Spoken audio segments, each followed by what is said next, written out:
Assalamualaikum warahmatullahi wabarakatuh. Para pemirsa, jumpa lagi dengan saya Aji Suraji di kanal YouTube Aji Suraji. Para pemirsa, pada kesempatan ini saya akan menyampaikan materi tentang kapasitas jalan luar kota. Ini adalah merupakan bagian pertama, part 1, yaitu tentang analisis kapasitas. Para pemirsa, memang materi tentang kapasitas jalan luar kota ini cukup banyak ya, sehingga perlu saya bagi menjadi beberapa bagian, di mana pertama ini adalah tentang analisis kapasitas, selanjutnya nanti akan dilanjutkan dengan kinerja ruas jalan dan beberapa contoh soal, sehingga harapannya dengan durasi yang kita batasi ini kita akan bisa lebih fokus untuk membicarakan tentang analisis kapasitas. Nah, para pemirsa, di dalam materi tentang analisis kapasitas ini diberikan bagaimana cara menentukan kapasitas secara keseluruhan, mulai dari bagaimana menganalisis tentang kapasitas dasar, kemudian ada beberapa faktor-faktor koreksi terhadap berbagai hal yang terkait dengan karakteristik jalan luar kota. Nah, kemudian di bagian akhir, para pemirsa juga saya berikan contoh soal yang terkait dengan kapasitas jalan luar kota ini.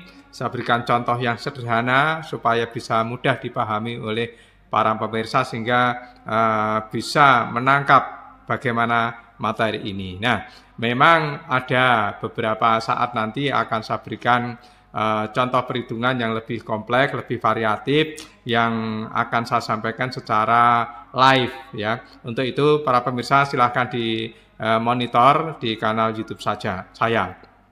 Kemudian di bagian akhir juga saya berikan ada namanya hal-hal yang penting yang perlu diperhatikan di dalam melakukan analisis kapasitas ini, apa saja, sehingga kita jangan sampai terlena, jangan sampai keliru memaknai tentang pengertian dari kapasitas jalan luar kota itu. Para pemirsa, untuk lebih jelasnya silakan simak pada tayangan video berikut ini.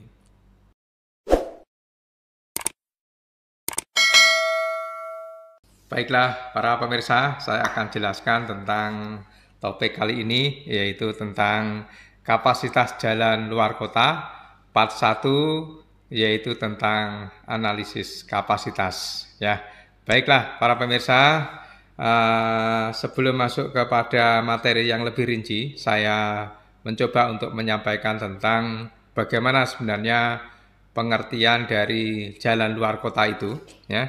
Jadi menurut definisi yang disampaikan oleh MKJI 97, ini definisi yang lama ya, definisi yang lama, segmen jalan luar kota adalah segmen jalan yang tidak ada perkembangan yang menerus.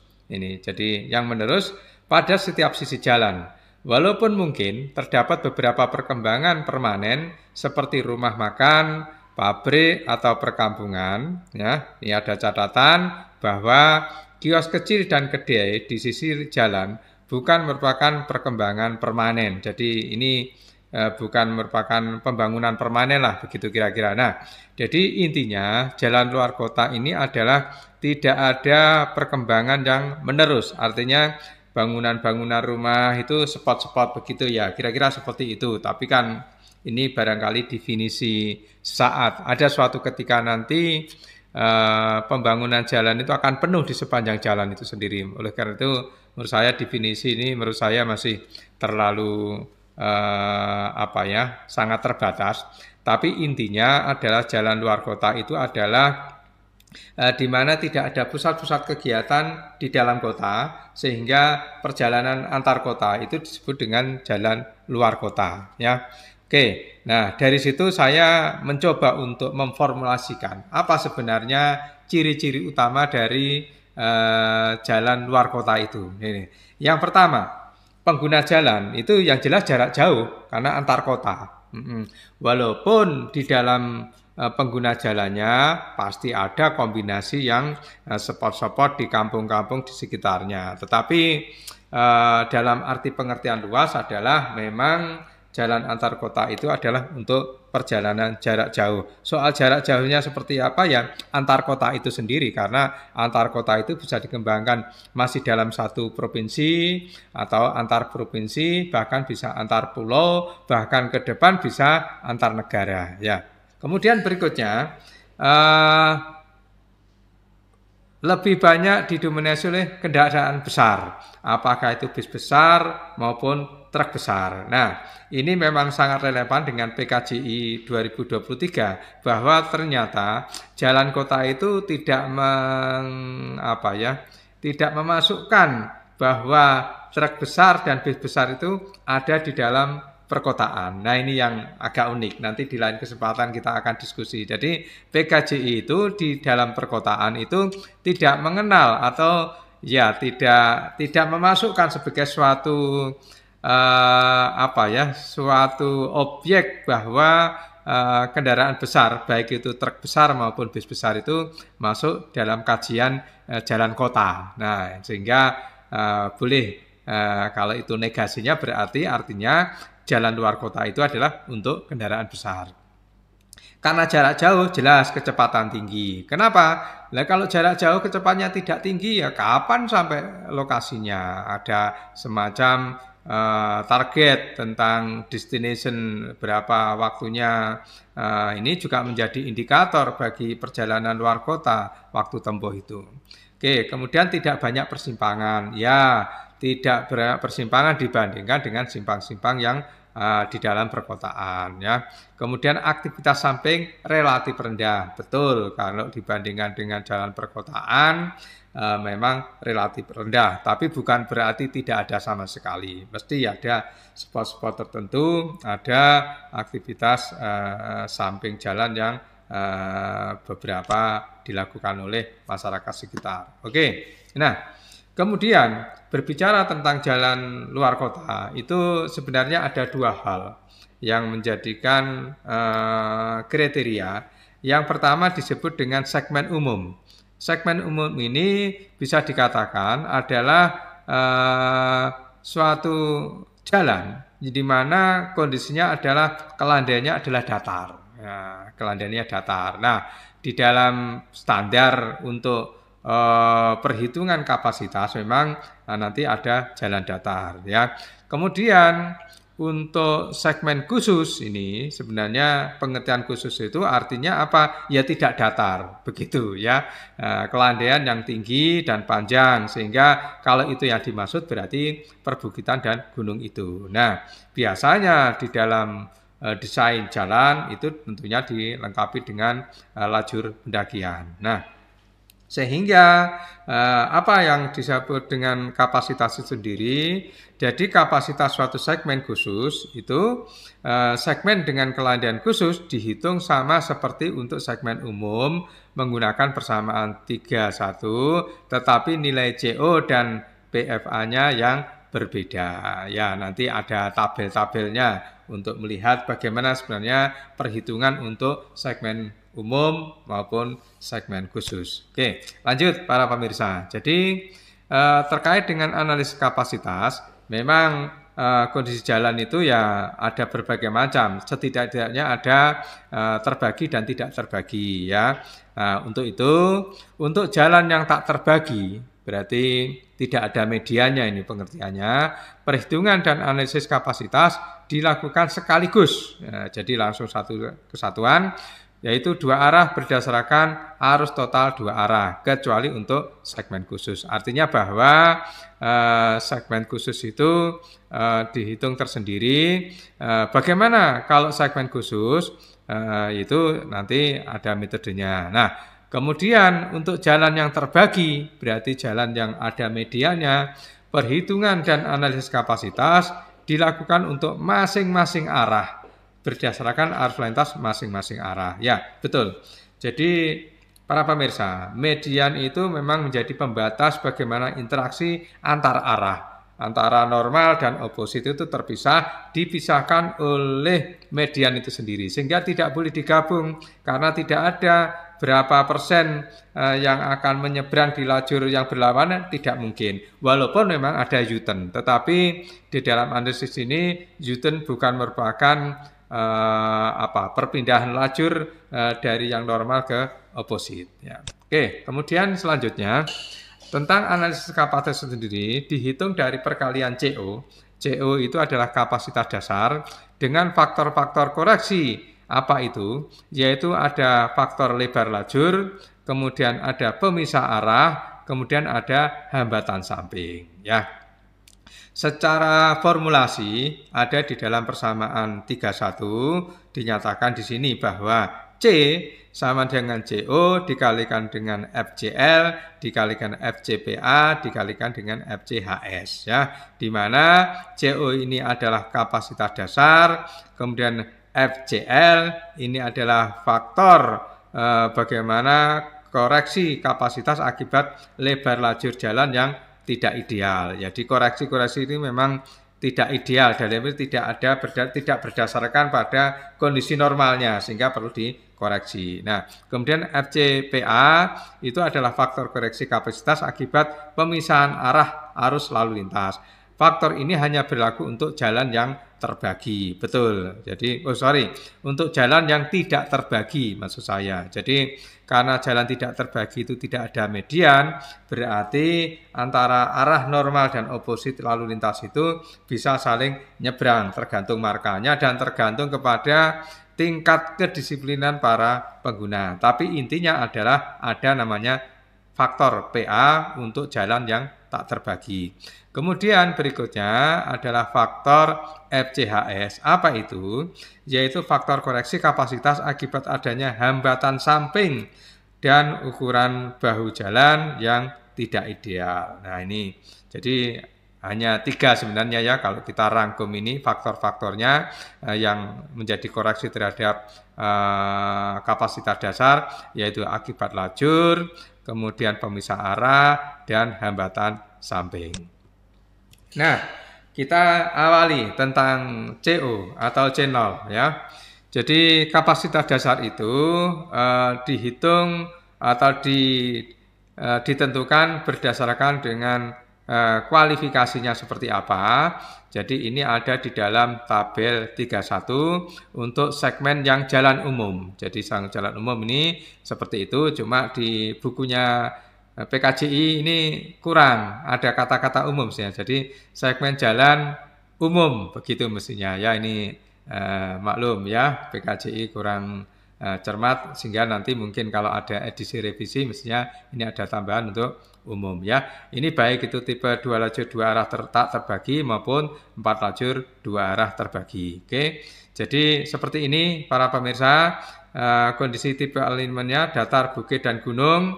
Kemudian untuk yang 2 lajur 2 arah tak terbagi ada kolom yang di sini. Kemudian CO untuk yang 4 lajur 2 arah terbagi ada yang nilai-nilainya ada yang di sini ini. Oke, nah jadi ini untuk jalan umum. Kalau jalan khusus seperti apa? Ingat tadi jalan khusus itu adalah jalan yang tidak datar, pengertiannya begitu. Nah, itu dilihat di dalam tabel 32 ya, yaitu segmen jalan khusus di sini dinyatakan untuk tipe 2 lajur 2 arah tak terbagi ya. Jadi ini tergantung kepada nilai-nilai parameternya seperti apa. Jadi panjang kelandaian dan persentase kendaliannya kelandaiannya seperti apa, baru bisa ditentukan nilai CO sendiri untuk 2 arah ya. Jadi ini panjang kelandaiannya kalau kurang dari setengah kilo untuk semua kelandaian maka CO-nya 3.850 dan seterusnya bisa dilihat lain. Tapi kalau ada di luar itu, ini keadaan lain maka baca untuk CO yang di sini ya. Oke. Kemudian tipe alignment. Nah, tipe alignment ini tentu terkait dengan jalan khusus ya. Jadi jalan yang baik itu bukit maupun gunung. Seperti apa pengaturannya? Jadi tipe alignment ditetapkan derajat kelengkungan alignment vertikal. Nah ini hati-hati ya pengertian ini.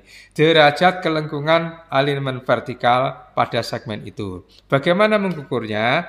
Yaitu pakai theta vertikal. Theta V itu adalah satuannya meter per kilometer. Nah, dan derajat kelengkungan alignment horizontal segmen yaitu theta H, di mana satuannya adalah radian per kilometer. Jadi kondisi vertikal, tinjauan terhadap vertikal juga dilihat dengan milimeter per kilometer, kemudian tinjauan terhadap horizontal dengan dilihat terhadap radian per kilometer. Jadi kalau vertikal itu naik turunnya seperti apa, kalau horizontal itu adalah bagaimana belokannya itu seperti apa. Nah, ini ibaratnya kalau kita mengenal theta V ini ya mungkin secara keilmuan ya satu grup dengan namanya alignment vertikal. Kemudian yang ini juga satu grup terkait dengan alignment horizontal. Begitu ya.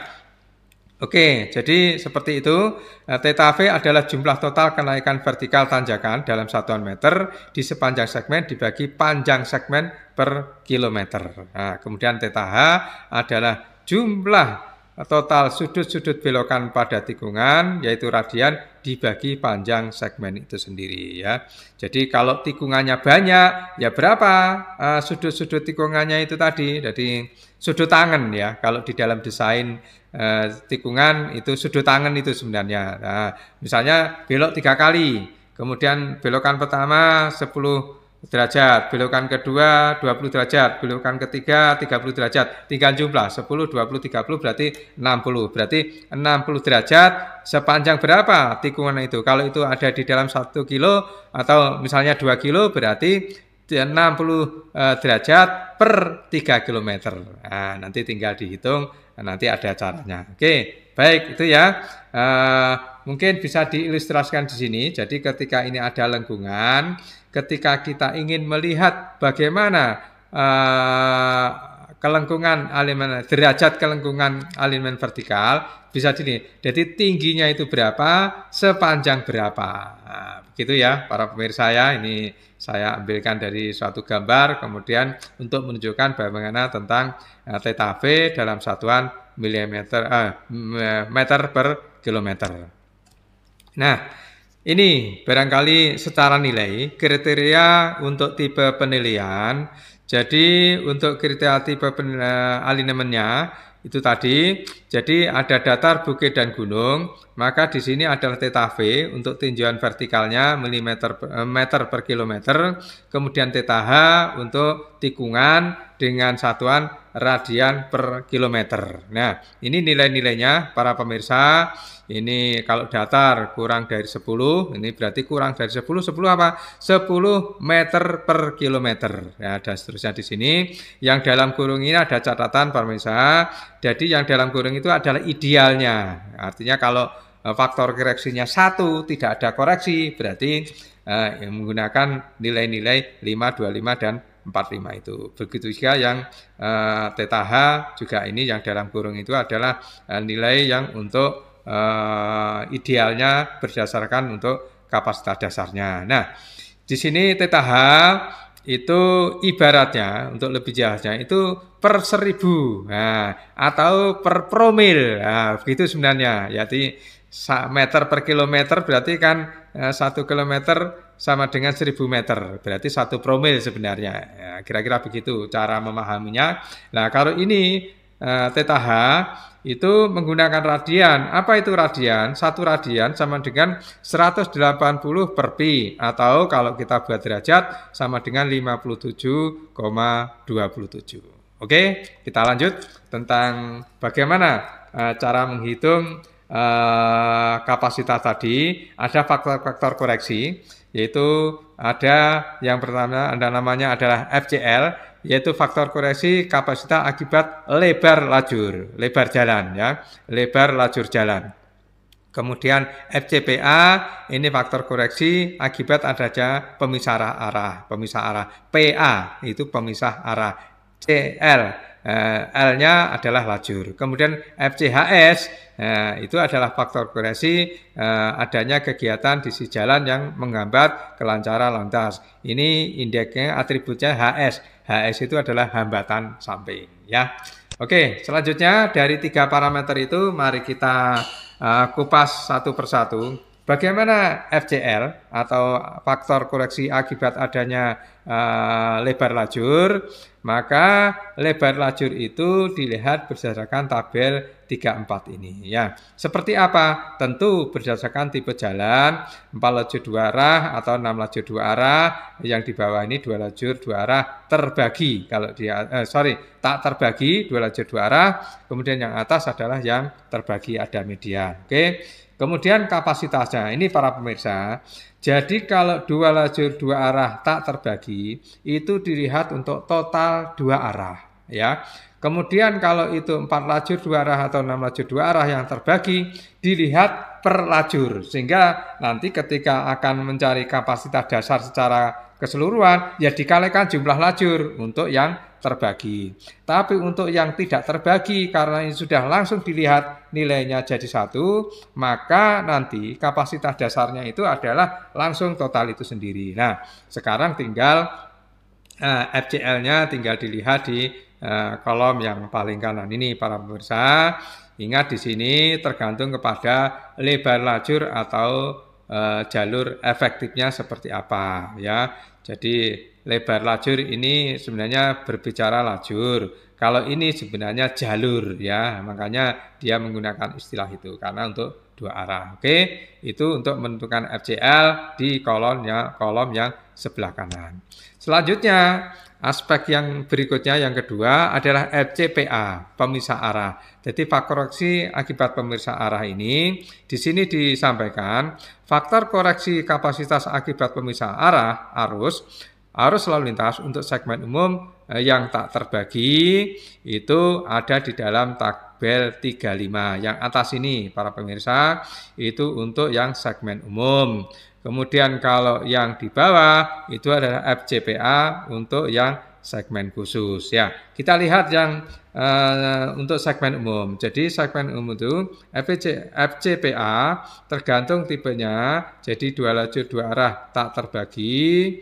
Maka ini komposisi persentasenya ada di mana ini? PA, pemisah arahnya persen-persen. Distribusinya itu kalau itu imbang, jalur yang normal dan oposit ya, maka ini nilainya 1. Tetapi kalau tidak imbang, nah ini ada nilai-nilainya, persentasenya 55-45%, 60-40%, 65-35%, 70-30%. Nah, kemudian ketemu silahkan dipilih mana faktor yang bersesuaian dengan proporsi. Kalau saya menyatakan proporsi pemisah arahnya. Nah, oke. Kemudian kalau itu segmen khusus ya, maka segmen khusus ini dinyatakan di sini adalah persen lalu lintas mendaki. Nah, yang mendaki yang dilihat memang perjalanan kendaraan itu yang paling kritis sebenarnya mendaki, bukan menurunnya. Untuk kaitannya dengan kapasitas. Kalau kaitannya dengan risiko kecelakaan,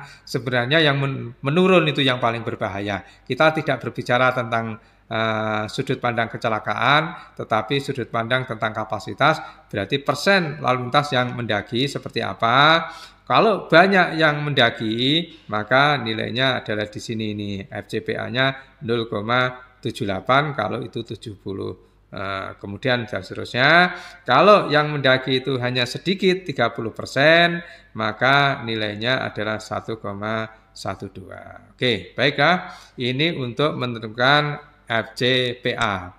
Selanjutnya adalah untuk menentukan FCHS. Nah ini yang harus hati-hati para pemirsa. Ini ada rumit-rumit sedikit ya. Tapi kalau bisa kita pahami nanti kita bisa tahu benang merahnya seperti apa. Jadi faktor koreksi akibat adanya kegiatan di sisi jalan. Jadi FCHS ini sebenarnya betul bahwa definisinya adalah kegiatan di sisi jalan yang menghambat. Tapi apa sebenarnya yang menghambat itu? Nah, di sini ada beberapa cara menghitung. Jadi ada yang disebut dengan kelas hambatan samping atau KHS. Nanti ada hambatan sampingnya berbagai jenjang. Ada yang tinggi, sedang, rendah, dan seterusnya. Kemudian juga terikat adanya bahu jalan. Nah, lebar bahu jalan efektifnya seperti apa. Oke. Nah, sehingga ketika kita menghitung KHS, yaitu kelas hambatan samping, maka kelas hambatan samping itu perlu diinvestigasi. Seperti apa sebenarnya kondisinya, itu diamati sepanjang 200 meter, itu nanti ada di tabel 37 di berikutnya. Tetapi saya jelaskan dulu tentang bagaimana KHS dan turunannya, ya. Di dalam KHS itu ada istilah frekuensi kejadian, yaitu diperoleh dari pengamatan lapangan jika analisis untuk evaluasi kinerja atau dari perkiraan ketika itu untuk perencanaan, berupa total frekuensi kejadian hambatan samping yang sudah diperhitungkan bobotnya. Jadi ada frekuensi, ada bobot, yaitu berdasarkan per jam per 200 meter. Jadi per jam per 200 meter itu satu segmen diamati. Nah, di kedua sisinya. Nah, lalu apa sebenarnya poin-poin yang diamati di dalam frekuensi itu? Nah, ada ABCD, ada 4 item. Yang pertama adalah kaitannya dengan hambatan dan bobotnya itu. Yang pertama pejalan kaki. Ya. Jadi pejalan kaki ini dianggap sebagai KHS, jadi kelas hambatan samping yang parameter KHS, di mana pejalan kaki itu mempunyai bobot sebesar 0,6. Artinya adalah jumlah pejalan kaki yang berjalan di sepanjang segmen jalan dan yang menyeberang jalan itu dilihat. Jadi yaitu bobotnya 0,6. Sedangkan kalau itu ada penghentian kendaraan dan gerakan parkir, bobotnya 0,8. Kemudian kalau itu kendaraan besar KB yang masuk dan yang keluar, maka itu bobotnya 1. Nah, apa itu yang masuk dan keluar? Ya bisa masuk dan keluar di suatu gudang, perkantoran, atau jalan akses. Itu juga dihitung sebagai aktivitas keluar masuk kendaraan besar. Nah, kemudian yang D itu adalah jumlah kendaraan tak bermotor, ya, pedagang bakso, kemudian dan yang lain-lain yang didorong itu kemudian kendaraan yang ditarik oleh hewan itu masuk di sini mempunyai bobot sebesar 0,4, ya.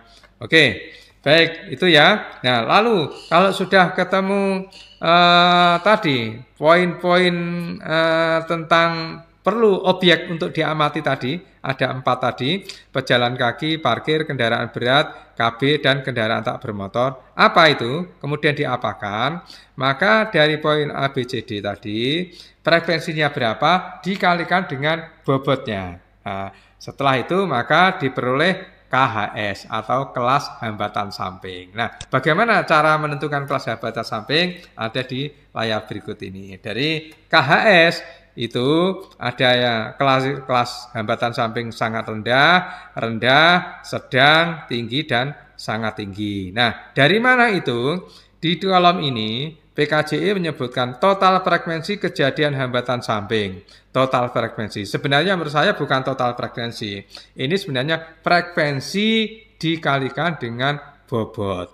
Nah, jadi sudah ada bobotnya di sini. Makanya saya beri keterangan di sini frekuensi dikalikan bobot. Nah, kenapa disebut total? Ya, tadi kan ada 4 item. Ada pejalan kaki, parkir, TB, dan KTB. Nah, sehingga keempat item tadi menjadi objek itu dijumlahkan semuanya, punya frekuensi berapa dan bobotnya berapa. Sehingga dimasukkan ketemu nilainya berapa. Setelah ketemu nilai dari total tadi, itu baru kita lihat di mana. Misalnya ketemunya itu 30, nah, berarti kurang dari 50, berarti KHS-nya sangat rendah. Misalnya ketemu katakanlah 200, nah, 200 itu ternyata antara 150 sampai 249, berarti KHS-nya sedang. Nah, di kolom ini ada deskripsi-deskripsinya, bisa menjadikan acuan. Nah, mungkin ini juga bisa digunakan deskripsi ini barangkali kita tidak perlu survei detail tentang total frekuensi dikalikan bobot, tetapi ketika kita sudah tahu tentang contohnya, deskripsinya, ciri khususnya, pedalaman, jalan melalui wilayah perdesaan, pertanian, atau daerah yang belum berkembang tanpa kegiatan, ya berarti KHS-nya rendah, tidak perlu disurvei. Kira-kira kalau menurut penafsiran saya begitu. Nah, baru kalau seandainya ini mendekati perkotaan, banyak pasar atau kegiatan niaga, berarti kalau padat sama sekali, berarti sangat tinggi KHS-nya. Ya, saya pikir ciri-ciri khusus ini bisa digunakan untuk pendekatan sehingga kita tidak perlu survei. Karena survei ini sendiri juga butuh suatu proyek tersendiri. Ya, oke, baik, lanjut. Setelah itu FCHS, hambatan samping, tadi kan baru ketemu KHS-nya. Sebagai fungsi dari KHS dan lebar bau efektif. Ya, seperti apa? Nah ini Daru. Jadi FCHS itu dilihat dari tadi KHS-nya itu masuk di klasifikasi mana, kemudian lebar baunya berapa. Ini ada penggolongan. Kurang dari setengah, 1, 1,5, atau lebih dari 2. Tipe jalannya juga 4 lajur 2 arah terbagi atau 2 lajur 2 arah terbagi. Rasanya 6 lajur 2 arah terbagi juga masuk di sini ya. Kemudian angka-angka ini adalah nilai dari FCHS itu sendiri ya. Oke, ini cara menentukan FCHS, agak rumit sedikit karena ada KHS tadi itu. Jadi untuk mendapatkan KHS tadi adalah total frekuensi dikalikan bobot. Nah, ya agak butuh mikir ya. Oke, para pemirsa, untuk lebih memudahkan, saya coba untuk memberikan contoh perhitungan yang sederhana yang mudah-mudahan bisa membantu untuk lebih memahami bagaimana cara melakukan analisis tentang kapasitas untuk jalan antar kota, itu jalan luar kota ya. Baik, jadi saya buat contoh, itu jalannya 2 lajur 2 arah, ini tak terbagi ya, salah, mestinya tak terbagi ini ya, mohon maaf ya, TT ya, TT. Kemudian medannya datar, kemudian lebar totalnya 2 lajur 2 arah, 6 meter, kemudian proporsi lalu lintasnya pada masing-masing pemisah arus adalah 60-40%. Kemudian KHS-nya sedang.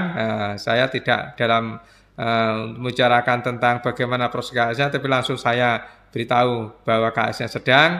Kemudian lebar bau efektif 1,5. Nah, bagaimana cara penyelesaiannya?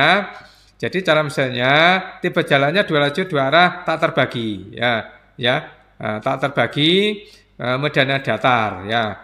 Jadi medan datar 2 TT di mana ketemu 40 SMP per jam. Ini adalah CO-nya, kapasitas dasar ya. Lalu selanjutnya menentukan faktor koreksi akibat lebar lajurnya tadi ya. Jadi kaitannya dengan koreksi akibat lebar lajur seperti apa? Di tipe jalan 2 lajur 2 arah TT ini ya, salah ketik lagi, TT, kemudian kalau lebarnya 6, dibaca di mana itu? Berarti 2 lajur 2 arah TT untuk total 2 arah. Ini kalau lebarnya 6 meter, maka di sini ketemu 0,91 ya.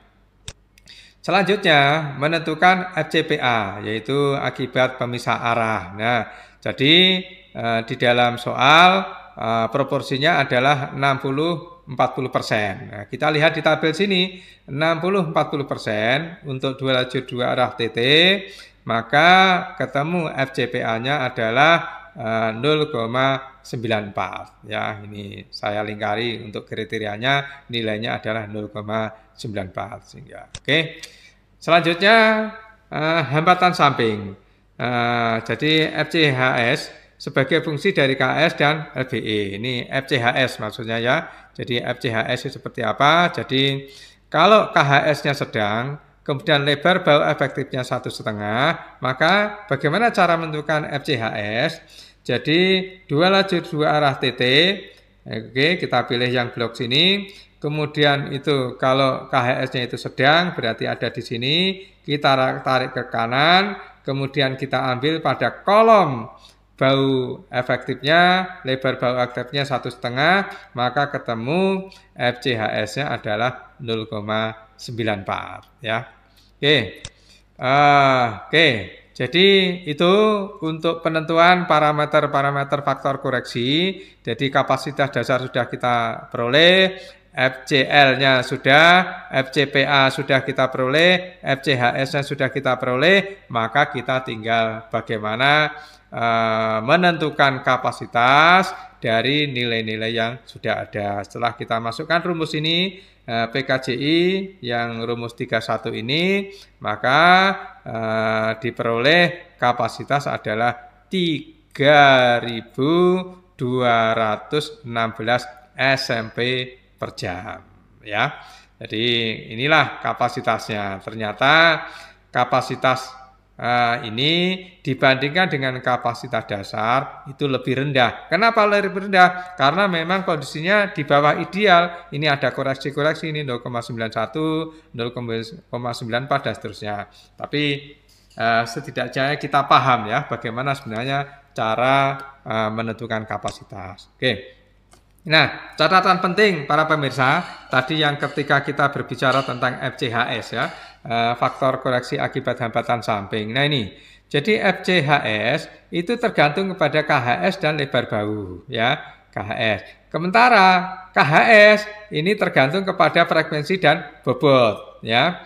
Kemudian di antara ini, frekuensi itu sendiri tergantung pada hasil pengukuran di lapangan. Apa itu pengukurannya? Diukur per jam per 200 meter untuk kedua sisi segmen. Nah, sementara bobot itu sendiri ada 4 kategori. Ada pejalan kaki, parkir, KB, dan KTB.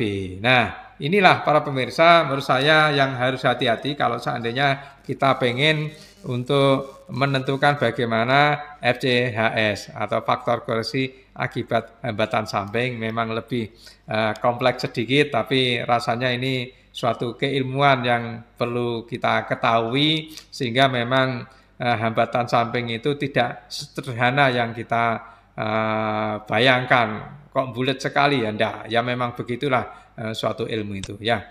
Oke, para pemirsa, itulah kiranya yang bisa saya jelaskan tentang bagaimana cara menentukan kapasitas jalan luar kota. Sudah saya sertai dengan contoh soal, kemudian ada hal-hal penting juga saya sampaikan sebagai stressing di dalam pembahasan ini.